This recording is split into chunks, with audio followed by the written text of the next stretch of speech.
Sir इसके अलावा एक बहुत ज़रूरी सवाल है, अगर किसी एनआरआई की शादी जो है सर गैर भारतीय जीवन साथी से हो जाती है, मतलब जिससे शादी हो रही है वो इंडियन है ही नहीं, इंडिया से दूर दूर तक कोई रिलेशन नहीं है, तो सर फिर इन केसेस में स्टेट प्लानिंग किस तरीके से करनी चाहिए, और मतलब पार्टनर जो है उसको किस तरीके से हिस्सा जाएगा प्रॉपर्टी का, ऐसी प्रॉपर्टी का जो भारत में एग्जिस्ट करती है लेकिन जो पार्टनर है वो इंडिया से बिल्कुल कनेक्टेड नहीं है, वो है ही बाहर का, फॉरेनर ही है। उसमें फेमा के इम्प्लीकेशंस हैं, मतलब a non-resident or foreign citizen can inherit Indian assets, right? पर वो क्या repatriate कर सकता है पैसों को, उस पर प्रतिबंध है।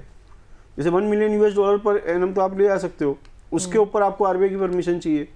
सपोज मैं एक इंडियन नॉन रेजिडेंट इंडियन हूँ, मेरी जो वाइफ है वो अमेरिकन सिटीजन है ना, आप ऐसे ही मुझे वो बता रहे हो ना, और मेरे पे इंडिया में कुछ एसेट्स हैं, मेरी डेथ हो गई, हाँ।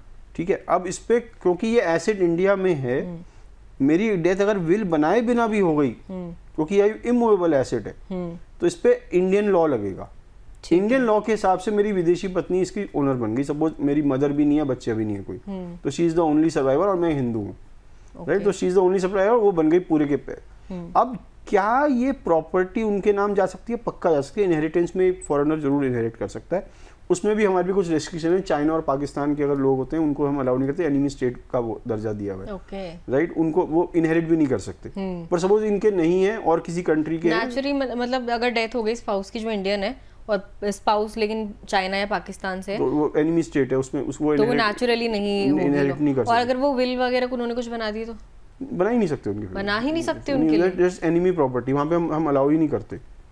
उन कंट्रीज के सिटीजन्स को हम इंडियन एसेट्स को इनहेरिट करना अलाउ ही नहीं करते, ओके, है ना, वो पूरा एक अलग शो है, राइट। तो अब ये जो विदेशी महिला है अमेरिकन सिटीजन, ये ओनर बन गई इंडियन एसेट्स की, which she can become legally.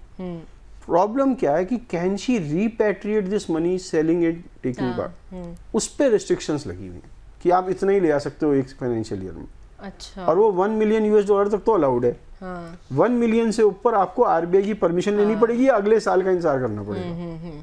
तो वो सब चीजें हमें सोचनी पड़ेगी। पर can they inherit? Yes they can inherit. और फिर सर वो उसको आगे अगर बेचना चाहे, कुछ करना चाहे, तो उसके लिए भी प्रोसेस, हाँ प्रोसेस है, उसमें टीसीएस का एक प्रोविजन है, टैक्स कलेक्टेड एट सोर्स, वो 20% पहले ही ले लेंगे, वो बहुत सारी चीजें है ना, तो वो थोड़ा सा आपको एक कानूनी मदद लेके उसको सेल को मटेरियलाइज करना होगा। क्या रिपेरिट करोगे, इंडिया में क्या टैक्स देना पड़ेगा, उस टैक्स का क्या क्रेडिट यूएस में मिलेगा या नहीं मिलेगा, है ना, तो वो पूरा कॉम्प्लिकेशन है।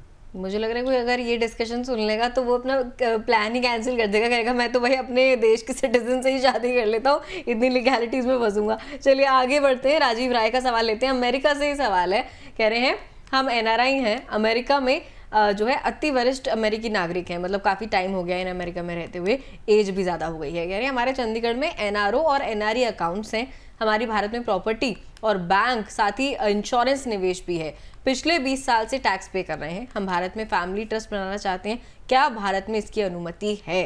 सर ऐसे केस में क्या होगा? तो एल्डरली लोग हैं। नहीं, इंडियन ट्रस्ट एक्ट जो है वो उसके अंतर्गत ये इंडिया में ट्रस्ट बना सकते हैं।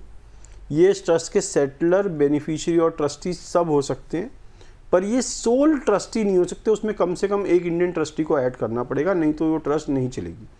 और ये जो इंडियन ट्रस्टी है ये कोई आपका चार्टेड अकाउंटेंट, लॉयर या प्रोफेशनल भी हो सकता है, जरूरी नहीं है फैमिली मेम्बर हो, राइट। तो पहली बात तो ये ट्रस्ट बना सकते हैं, इनको एक कानूनी विशेषज्ञ से मदद लेकर ट्रस्ट डीड को ड्राफ्ट करना होगा, इंडिया में आकर इस ट्रस्ट डीड को रजिस्टर करना पड़ेगा, जो शायद, मतलब मैं उसकी सलाह नहीं देता, पावर ऑफ अटॉर्नी से भी रजिस्टर करी जा सकती है।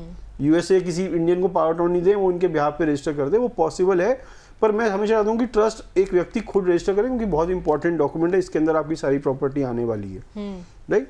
जब ये रजिस्टर हो जाए, इसका पैन कार्ड अप्लाई करें, आपको पूरा अधिकार है इस ट्रस्ट का पैन कार्ड अप्लाई करने का, और इसमें अपनी संपत्ति को ट्रांसफर करें, राइट। डीमेट जो प्रॉपर्टी आपकी फाइनेंशियल एसेट्स हैं, म्यूचुअल फंड, शेयर्स वगैरह, इनका डीमेट अकाउंट इंडिया में खोलें ट्रस्ट का, और अपने डीमेट से इस ट्रस्ट के डीमेट में ट्रांसफर करें।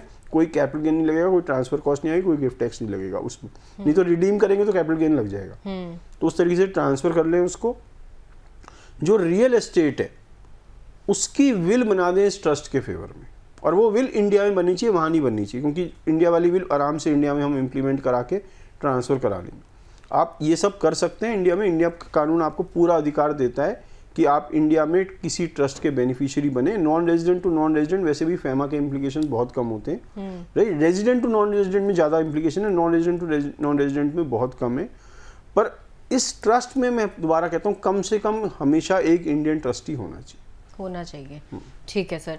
सर इसके अलावा जो विदेशी विरासत और कानून, मतलब टैक्स हो गया, जैसे विरासत और टैक्स कानून की जो भी लीगैलिटीज हैं सर, क्या वो किसी एनआरआई को किसी तरीके के ऑब्लिगेशंस डालती है, किसी तरीके के इस तरीके के प्रॉब्लम्स फेस करने पड़ते हैं अगर वो भारत में अपनी एस्टेट प्लानिंग कर रहा है तो, या फिर प्रॉपर्टी मैनेज कर रहा है? बहुत सारी कंट्रीज में उनके लोकल लॉज हैं। ओके। कि अगर आप एक यूएस सिटीजन हैं तो आपको ग्लोबल इनकम या ग्लोबल एसेट्स यूएस में बताने पड़ेंगे, राइट। तो डिस्क्लोजर के नॉर्म्स हैं, राइट। उस पर टैक्सेशन के नॉर्म्स हैं।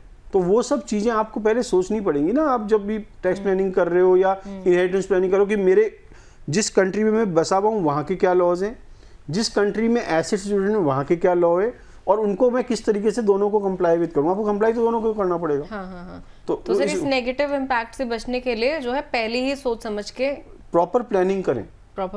हाँ, प्लान हो सकता है ना, क्योंकि ये बहुत स्पेसिफिक केसेस हैं। तो इसका आंसर मैं ऐसे नहीं दे सकता कि ये कर लीजिए, क्योंकि ये डिपेंड, इसमें बहुत सारी जो डेविल है वो डिटेल में ही है। संपत्ति कहाँ से आई, किस फॉर्म में रखी है, क्या ओनर है, ओनर का रेजिडेंशियल स्टेटस क्या है, जो रिसीवर है उसका रेजिडेंशियल स्टेटस क्या है, बहुत सारी चीज़ें इसमें आ जाएंगी ना। उसके बाद हम बता सकते हैं कि हाँ इसका ये इसका फाइनल इम्पैक्ट है।